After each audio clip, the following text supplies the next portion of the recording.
Meu nome é Sasha Yuvchenko e gostaria de contar a história de como sobrevivi a um dos piores desastres causados pelo homem que o mundo já viu. Em 25 de abril de 1986, eu estava trabalhando no coração da usina nuclear de Chernobyl quando o reator nuclear número 4 explodiu. A explosão foi enorme em si e um dos meus colegas foi praticamente vaporizado instantaneamente. O que aconteceu depois disso se tornou uma das piores histórias de horror da vida real do mundo.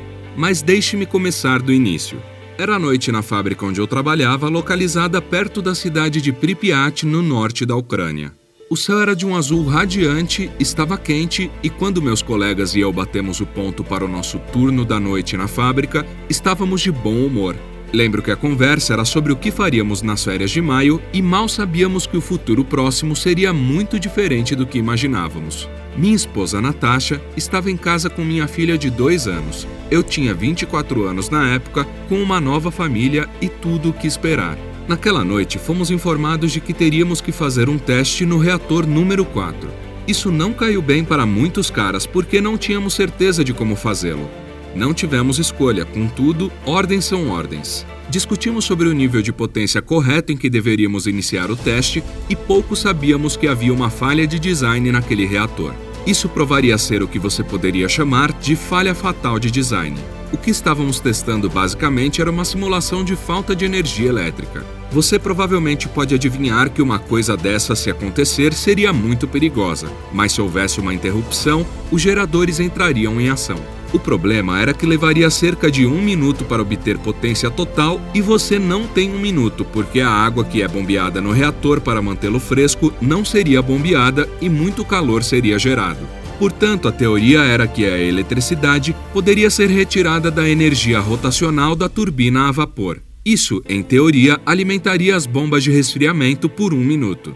Então, para fazer o teste, tivemos que simular essa perda de energia e ver se essa teoria funcionava. Já havíamos tentado isso 2 vezes, mas nas 2 vezes os testes falharam. Na terceira vez, a sorte não foi exatamente o que encontramos. Então, diminuímos os níveis de energia. Isso não correu bem e, de repente, o reator se tornou perigosamente instável.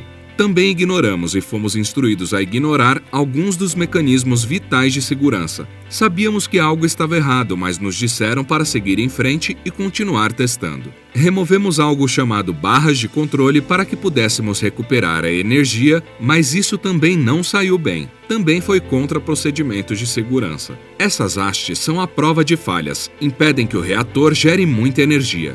A energia então começou a subir e depois aumentou dramaticamente. Não tínhamos certeza do que estava acontecendo. No reator, o vapor estava se acumulando. Você poderia dizer que o que tínhamos na época era uma panela de pressão de enormes proporções. Sabíamos que tínhamos uma emergência em nossas mãos. Apertamos o botão Scrum, que é o desligamento de emergência. Em seguida, reinserimos as hastes de controle, mas elas atolaram. O que não sabíamos é que as pontas de grafite nessas barras causavam mais energia. Às 1h23 e 45 segundos da manhã, esta panela de pressão explodiu. O telhado de 1.000 toneladas foi arrancado e uma bola de fogo explodiu no céu. O ar estava cheio de poeira, pedaços de grafite eram jogados por toda parte, a radiação derramada na atmosfera. Foi um inferno na Terra, no sentido literal. Todos nós ficamos chocados na sala. O boom foi tão grande que pensamos que uma guerra havia acontecido. As paredes estremeceram. O lugar todo parecia muito instável. Confia em mim, sou um homem enorme e não tenho muito medo, mas naquele momento me senti pequeno, à mercê de algo terrível. Depois fui procurar meu amigo, porque ele devia estar mais próximo da explosão. Estava escuro nos corredores, havia poeira por toda parte, tudo que eu podia ouvir era um som de assobio. Ele estava muito perto das bombas, ele estava morto. Vi que o telhado tinha sido arrancado e no céu noturno pude ver as estrelas. E então vi algo que parecia maravilhoso, etéreo, como Deus brilhando sobre nós. Era um raio de luz. Aquele raio era algo mais maligno do que eu pensava. Era radiação e essa radiação mataria muitas pessoas. Fui então com alguns colegas para a sala do reator, mas a porta pesada estava emperrada.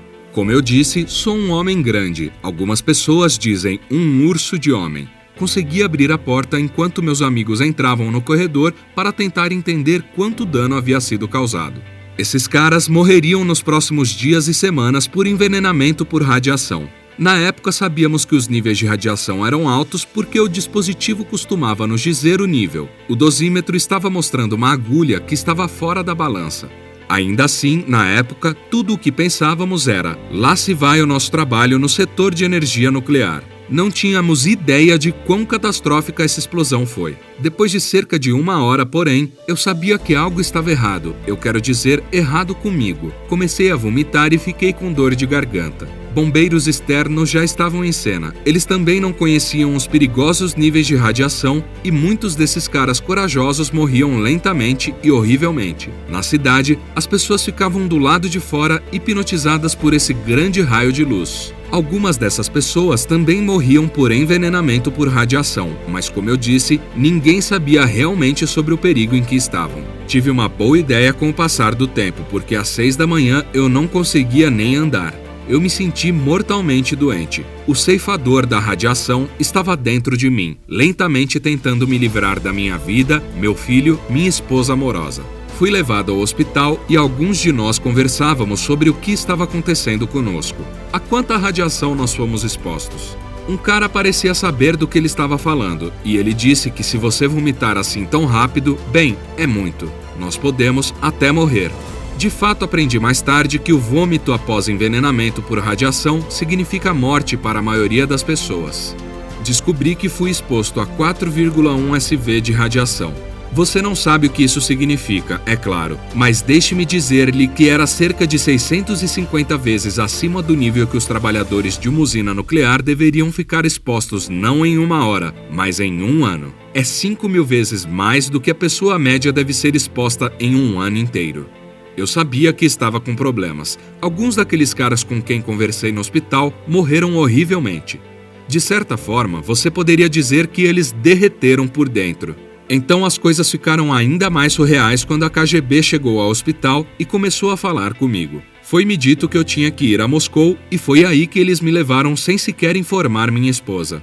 128 de nós fizemos aquela viagem e acredito que 5 pessoas morreram nesse grupo. Quero dizer, morreram logo, é claro. Deus sabe quem morreu como resultado de ser envenenado nos próximos anos. Cheguei a Moscou e uma das primeiras coisas que eles fizeram comigo foi raspar minha cabeça. Não era hora de me preocupar com as aparências e, de qualquer maneira, em 1 semana todos os pelos do meu corpo cairiam. A maioria de nós estava tendo problemas para respirar. Nossos olhos doíam, nossos narizes doíam, tudo parecia doer. Depois, recebemos transplantes de medula óssea. Eu recebi muitos, na verdade. O que é realmente estranho e arrepiante é o fato de que eu e muitos caras, de repente, nos sentimos muito melhores. O que não sabíamos era que no envenenamento por radiação em níveis tão altos, existe uma espécie de período de descanso, um hiato no caos acontecendo no interior.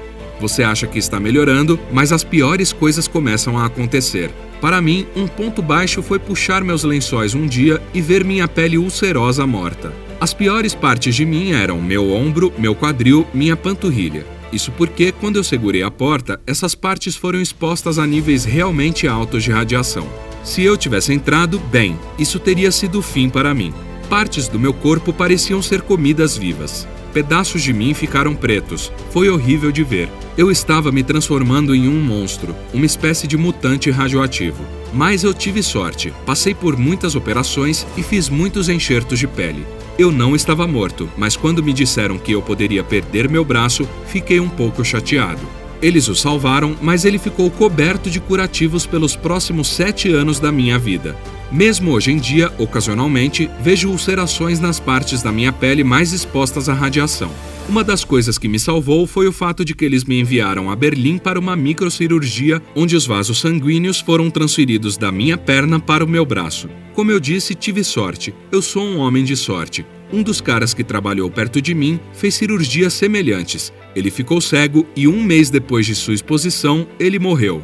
O que aconteceu com ele e com o resto de nós é que as células da medula óssea foram destruídas pela radiação e isso causa uma queda nos glóbulos brancos. Quando isso acontece, você não pode combater as infecções, e é aí que você lentamente começa a ser comido vivo por dentro. Passei um total de 1 ano em hospitais e depois, por anos, tive que voltar regularmente para a reabilitação. Eles me disseram que eu não deveria ter outro filho, porque as chances dessa criança desenvolver leucemia eram muito altas. De vez em quando fico mórbido e penso quando o pior vai acontecer, mas até agora meu bom e velho corpo foi excelente em se reparar. Minha esposa ficou do meu lado e às vezes não era fácil. As pessoas sabiam o que tinha acontecido comigo e pensavam que eu era uma bomba relógio a pé. Eles atravessavam a rua quando me viam porque pensavam que eu passaria o veneno para eles. Eu era um dos monstros de Chernobyl, andando com um sinal de perigo de radiação nas minhas costas. Mas estou aqui e sou feliz. Acho que agora posso dizer com segurança que eu sobrevivi a Chernobyl. Meu nome é Sasha Yovchenko e essa é a minha história. Conte-nos o que você pensa sobre esta história nos comentários. Obrigado por assistir e, como sempre, não esqueça de se inscrever. Vejo você na próxima vez.